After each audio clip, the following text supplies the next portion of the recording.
Batiin nga po natin yung ating mga katabi ng may ngiti at sabihin po natin mapagpalang umaga. Happy birthday, Mama! Ayan, sige po. Umpisahan po natin ang ating gawain sa isang panalangin. Ipanalangin po natin yung ating mga puso, ating mga isipan, ating mga sisidlan, na makareceive tayo, makatanggap tayo ng kasagutan, ng kalakasan, ng kagalingan sa pamamagitan po ng kanyang salita. Tunay nga po na kung pinapakain natin yung ating physical na katawan, kailangan din natin pakainin yung ating spirito. So, manalangin po tayong lahat. Manalangin po natin yung buo nating gawain. Na ang Panginoon lamang ang malugod, ang Panginoon lamang ang paitaas natin, may dambana natin. At tunay na ipanalangin natin yung mga puso natin na, Panginoon, ano mang karumihan na meron ako, ikaw po yung maglinis nito. Manalangin po tayo. Dakilang Diyos na banal at makapangyarihan sa lahat, maraming salamat po sa panibagong araw, panibagong umaga na ibinigay mo sa amin. Ikaw po yung manguna, ikaw po yung maggabay. Pati mo po ang aming mga puso, Panginoon. Hindi kami karapat-dapat sa iyo. Marami kaming nagawang kasalanan, marami kaming nagagawang kasalanan pa, Panginoon.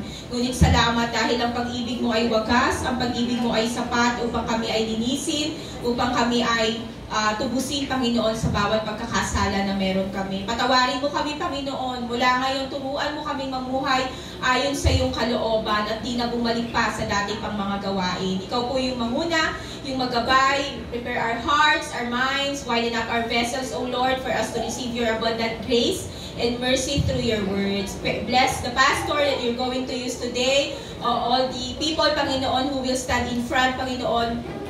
Ikaw po ang magpala sa kanilang buhay. Puspusin mo sila ng iyong banal na spirito na ikaw lamang, Panginoon, na makita namin sa kanila. Ang bawat tatayo dito, Panginoon, sa harapan na ito, ikaw lamang po, Panginoon, ang mapapurihan. Salamat mula sa umpisa hanggang matapos ang aming gawain, Panginoon. Ikaw po yung maging sentro ng aming worship. May you give us success and victorious worship, O Lord. Whatever forces of darkness in this place be crumbled in the name of Jesus Christ, in the name of Jesus Christ. We entrust to you all of the activities that we will be having today, Panginoon. Ikaw lamang ang madambana. Salamat, Panginoon. Ito po ang aming dalangin sa pangalan ni Jesus. Amen. Ayan. Magandang umaga po ulit sa bawat isa. Magpalang umaga po. Nawa, yung breakfast natin ngayon mabusog tayo ng biyaya ng Panginoon sa pamamagitan ng kanyang salita. Sige po, ang theme po or ang tema po ng buwan ng Enero ay Plowing the Good Soil. Our title po for today sa ating Sunday Bites is Guard Your Heart. Sis Risa, anong connection nun sa plowing the good soil? Sa Proverbs 4:23 po, basahin po natin. Ayan. Proverbs 4:23. Sabay-sabay po natin basahin. Above all else, guard your heart, for it is the wellspring of life. Isa pa po.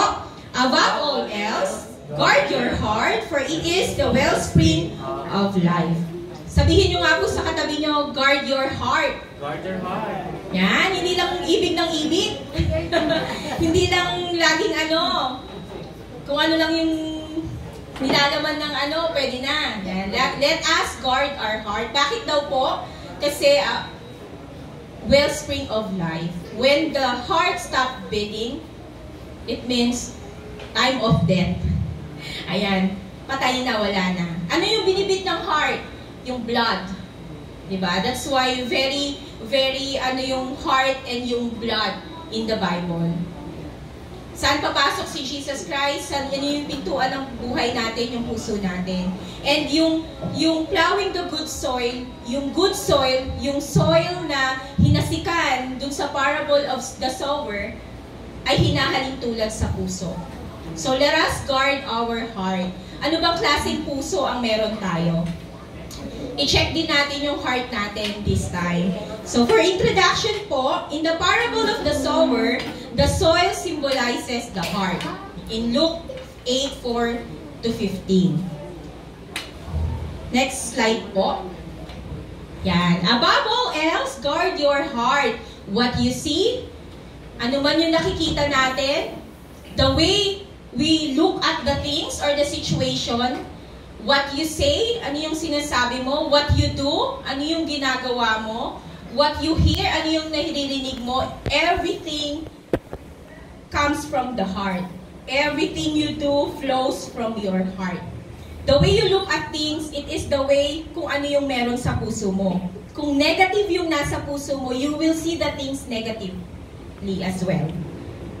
Kung masama yung nasa puso mo, what you will do is masama din. That's why, sabi ni sabi ni King Solomon, guard your heart. Kasi kung ano man yung nag-overflows dyan, yun. Kung curse ang meron sa heart mo, curse din ang maipapasa mo. But if you have blessings in your heart, if you have eternal life in your life, in your heart, it will overflows. And let us check this time, ano bang nag-overflow sa puso ko? Galit ba? Unforgiveness ba? Love ba? Sadness ba? Let us check our heart this time, especially when we will worship the Lord later. Lord, make my heart pure. Make my heart clean, worthy in front of you. Sige po, let's proceed po. In Luke 8:9-15, babasahin ko lang po ng mabilis. His disciples asked him what this parable meant.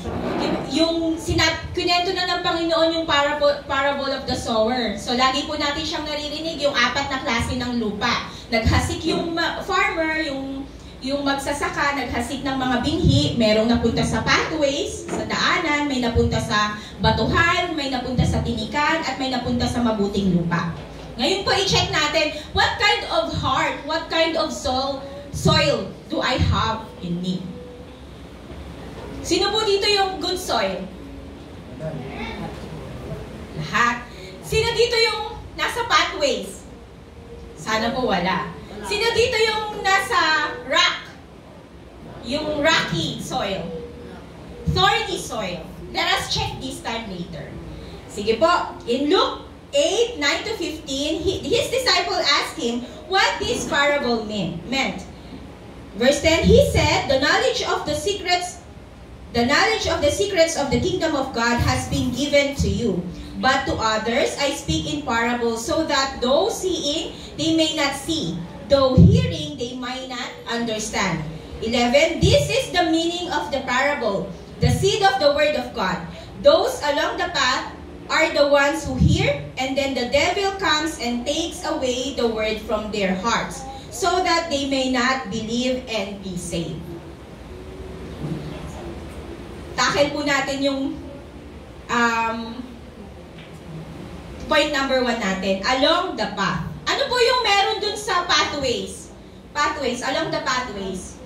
Sa daanan. Ano po bang klase ng lupa meron ng isang kalsada or daanan? Mapuno? Spalto. Matigas. Diba? Matigas. Mapuno. Mababangga ka dun pagdaanan, mapuno. Ayan. Matigas. Diba? Kaya, it's a hardened heart. No, let us check. Hardened heart ba ako? In verse, yung binasa natin, those along the path are the ones who hear, and then the devil comes and takes away the word from their hearts, so that they may not believe and be saved. Ito yung mga tao na kahapon community outreach kami.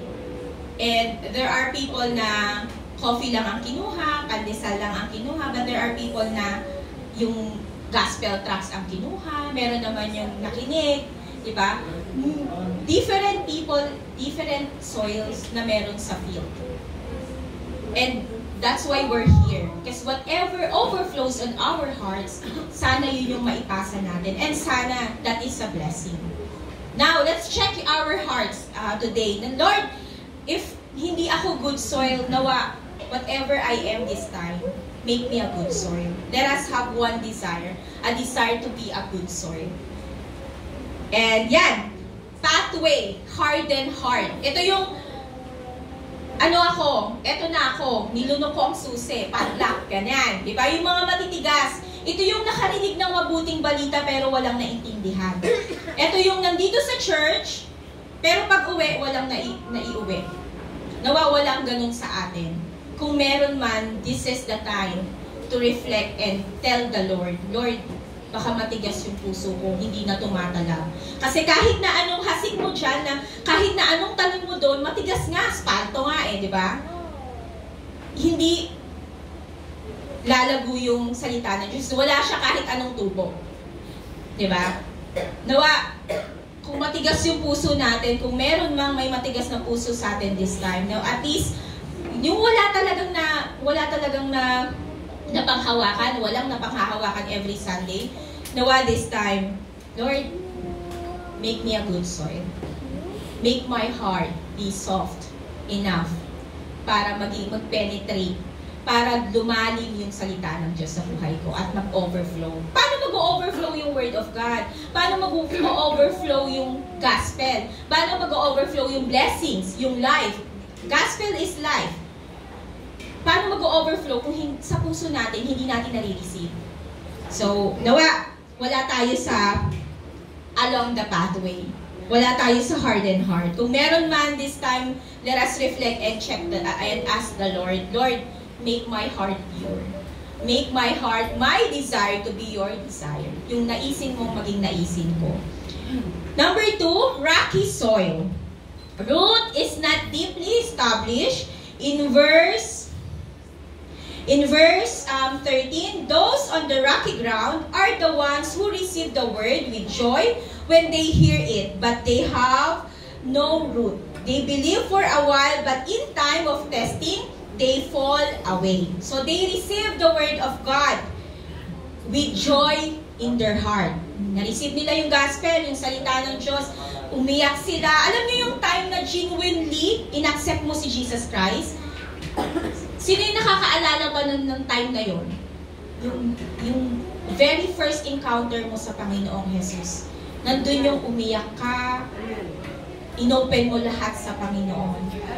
But because you're a rocky soil, hindi naging rooted, hindi lumalim, kaya walang fruit of maturity.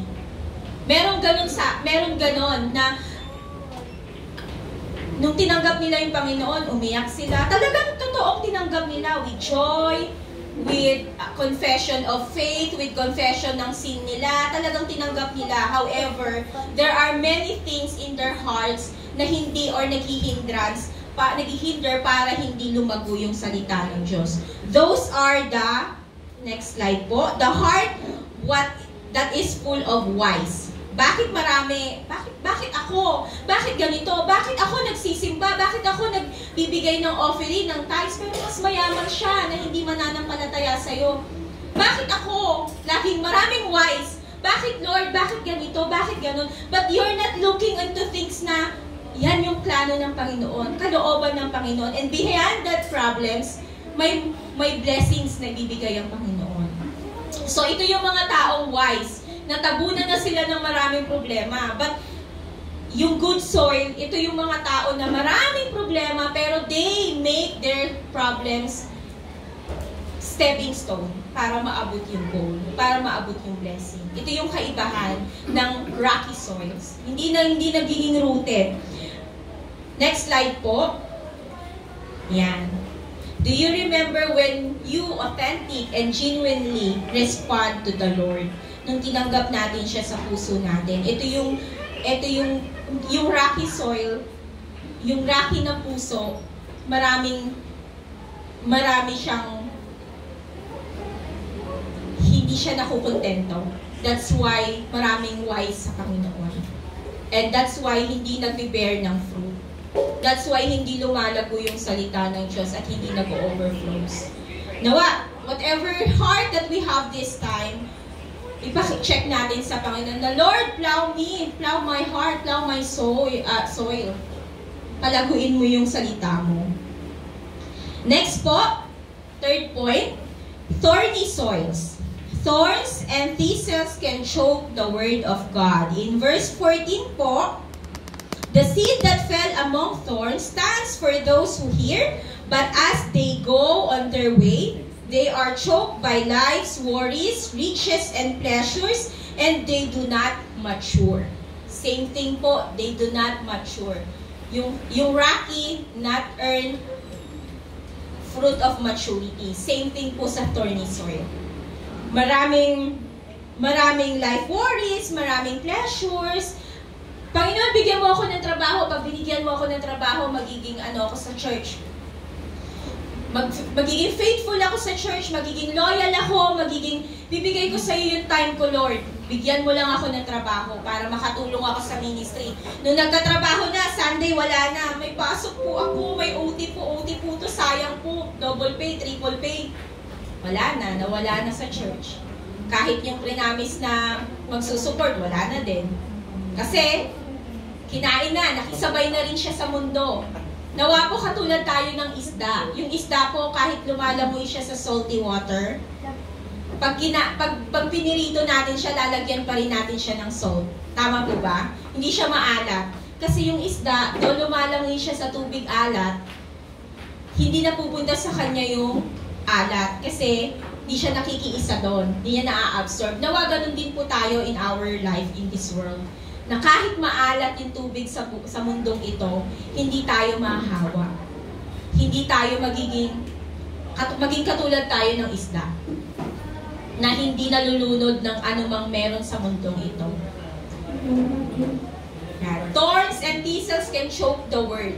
Nakarinig sila ng mabuting balita, pero madali silang naagaw ng mundo. Nakarinig sila ng mabuting balita, pero yun pa din. Kinakain pa rin sila ng mundo. Nadadaya pa rin sila ng mundo. Yan.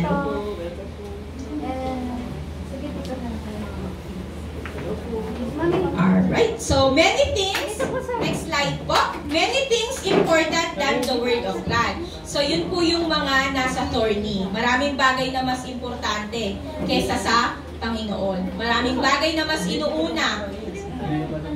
Siguro po pag si Mayor nag-announce Sunday, mamimigay ako ng ayuda, 5,000 per head. 10 o'clock ng umaga, siguro 6 o'clock pa lang, dami nang nakapila, baka isa tayo dun, no? Dun muna ako, may 5,000 dun eh, di ba? Marami pong ganito. And sometimes, in our Christian life, meron din pong ganon, di ba? Pero, nakakatuwa po kasi, when we go in the church, we have poverty, may problema tayo sa puso, may heartbreaks tayo, meron tayong problema sa pamilya, meron tayong problema sa pera. Pero bakit nagpupunta pa rin tayo sa church? Paglabas ba ng church, yung problema mo sa pera, wala na? Hindi, nandun pa din.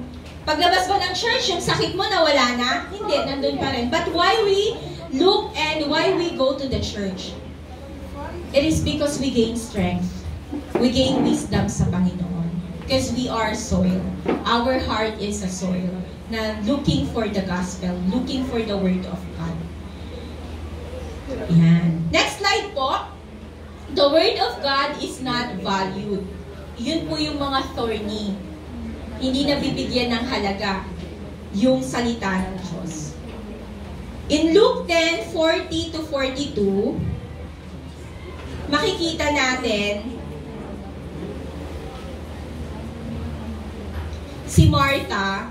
Busy siya. Nung dumating yung Panginoong Jesus, busy siya. Tapos yung kapatid niya na si Mary, nakikinig siya sa preaching ng Panginoong Jesus. Tapos sabi niya sa Panginoong Jesus, Panginoon, sabihan mo naman yung kapatid ko.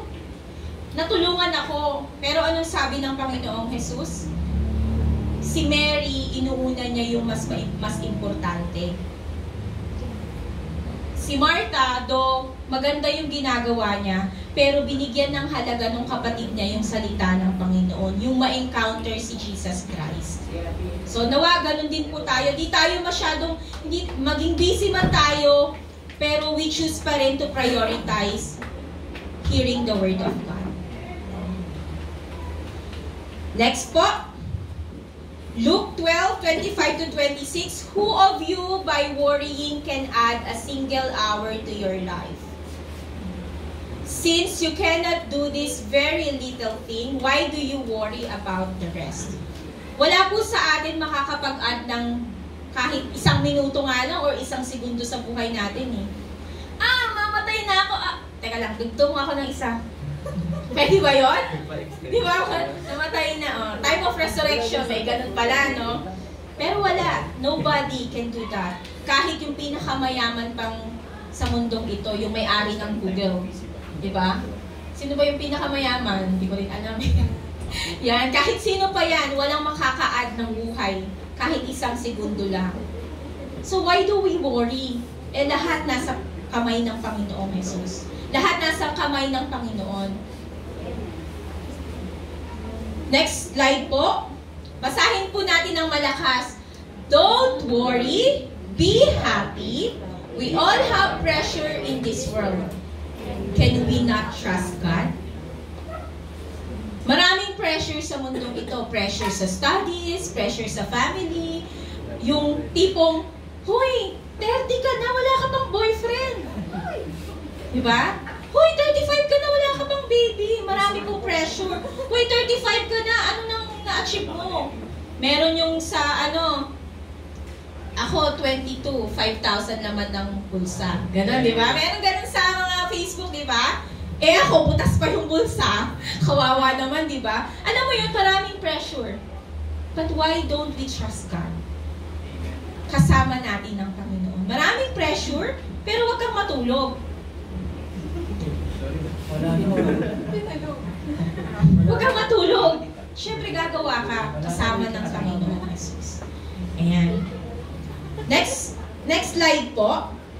Philippians 4:6-7, do not be anxious about anything, but in every situation, by prayer and petition, with thanksgiving, present your request to God. And the peace of God, which transcends all understanding, will guard your hearts and your minds in Christ Jesus. Amen. Huwag na po tayong mag-alala. Nasa Panginoon ang lahat.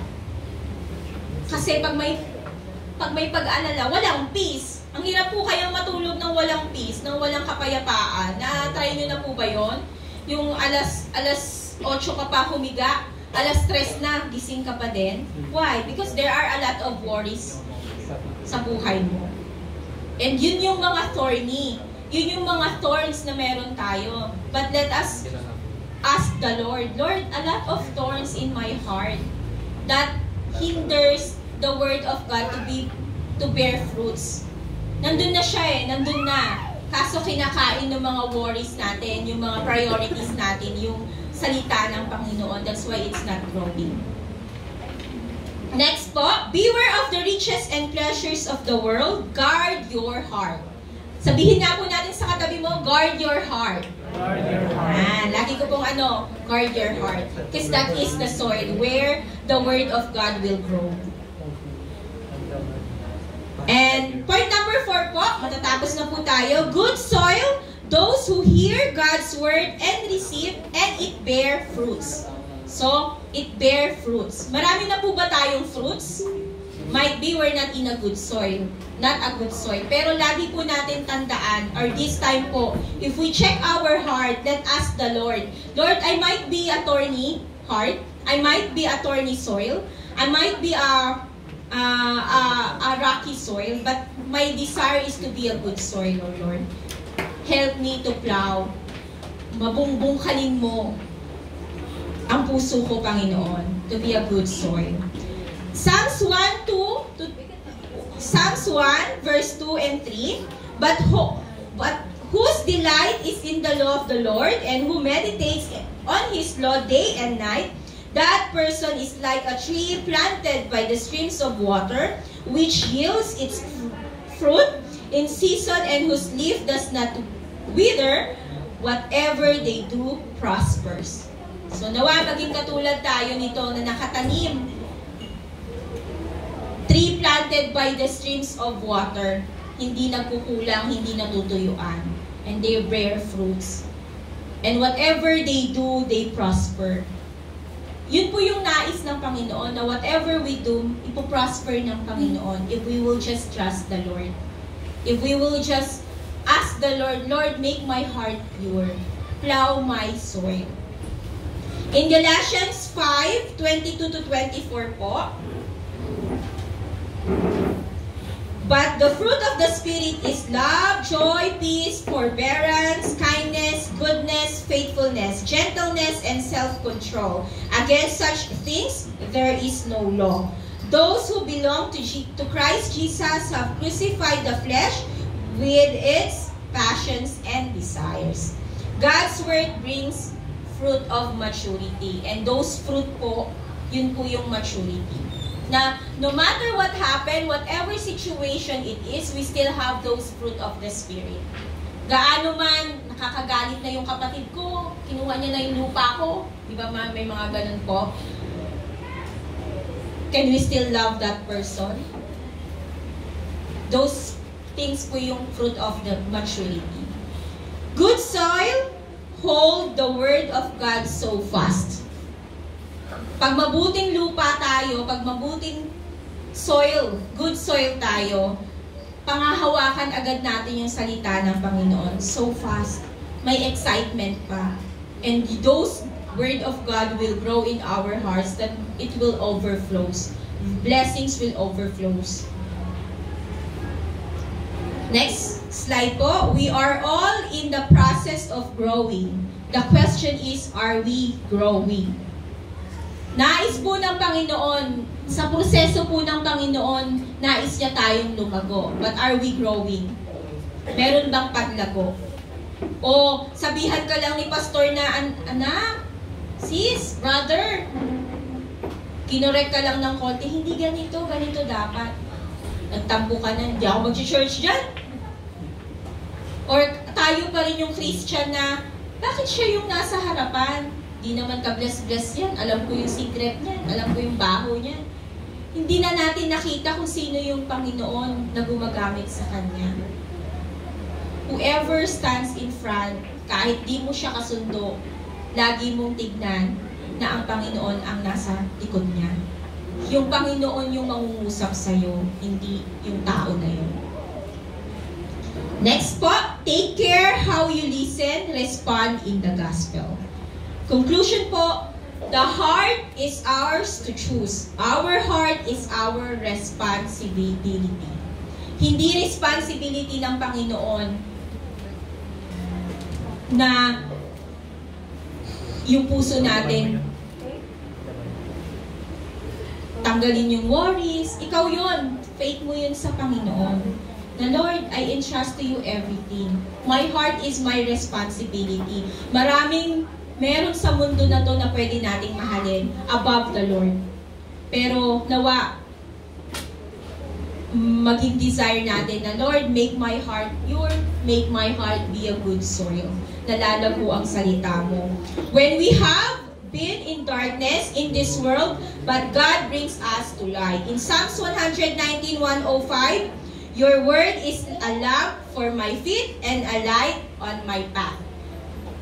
Ang Panginoon po, ang salita po ng Diyos ang maging gabay natin sa pagtahak natin sa buhay natin.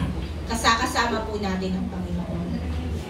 Let us all remove the rocks and thorns and plow the good soil in us. Basahin nga po natin ng malakas. Let us all remove the rocks and thorns and plow the good soil in us. Tanggalin na po natin lahat ng whys. Tanggalin na po lahat ng bakit. Tanggalin na po lahat ng worries. Lahat ng meron sa mundong ito.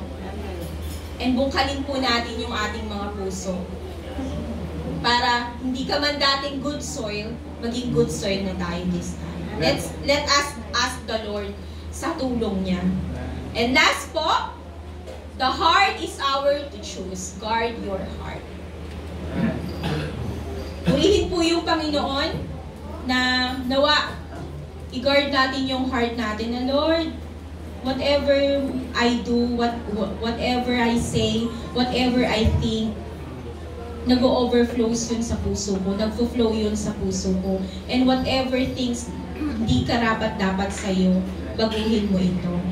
Let us guard our heart. It is our choice to guard our heart. It is our choice, our responsibility kung magpapalamon tayo sa mundong ito.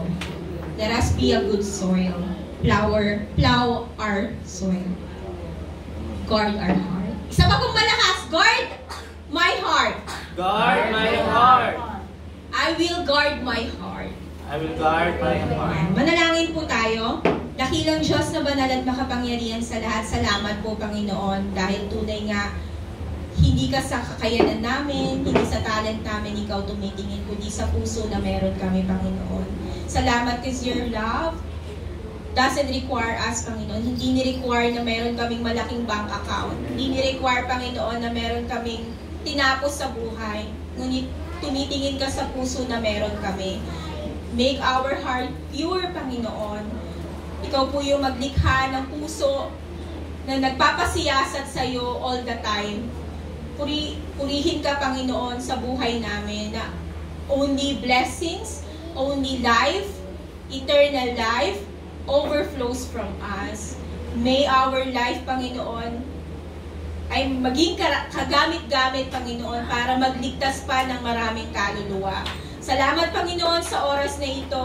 Prepare our hearts, our minds, our soil, Panginoon, to receive your seed, to receive the seed of the gospel, the word of God, at mag-grow ito sa puso namin, Panginoon, at makita ito sa buhay namin.